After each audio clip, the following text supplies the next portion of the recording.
नमस्कार, welcome to smart city Bhubaneswar. Oops, we forgot. Welcome to India's number 1 smart city Bhubaneswar.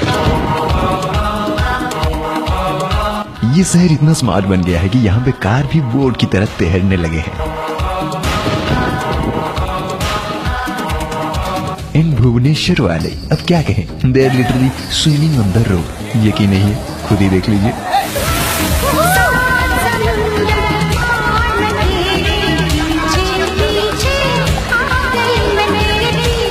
अरे मेरे मजनू, रुक भी जाओ। इस बार 7 समुंदर पार होने की जरूरत नहीं है। इस बार समंदर आया है आपके पास।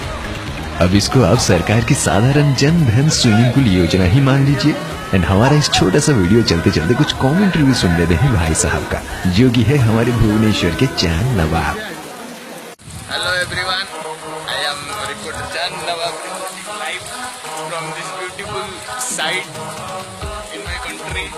You can see everywhere water and water, that also brown color. This is very exciting and enjoyable here, just like National Geographic.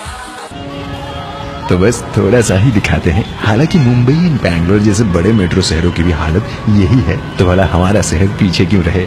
आखिरकार राजधानी जो ठहरी। लेकिन इस बार मानसून खास करके उन लोगों के लिए है जो कि ये कहते थे कि भुवनेश्वर को स्मार्ट सिटी हमने बनाया। अब स्मार्ट सिटी का क्रेडिट तो आपने ले लिया। अब इस स्विमिंग पूल का सोल्यूशन भी आप निकालोगे या इस बार भी आप चिट्ठी ही लिखोगे? अब इस छोटे से वीडियो को शेयर करें एंड सब्सक्राइब करें ओडिशा शाइन्स को।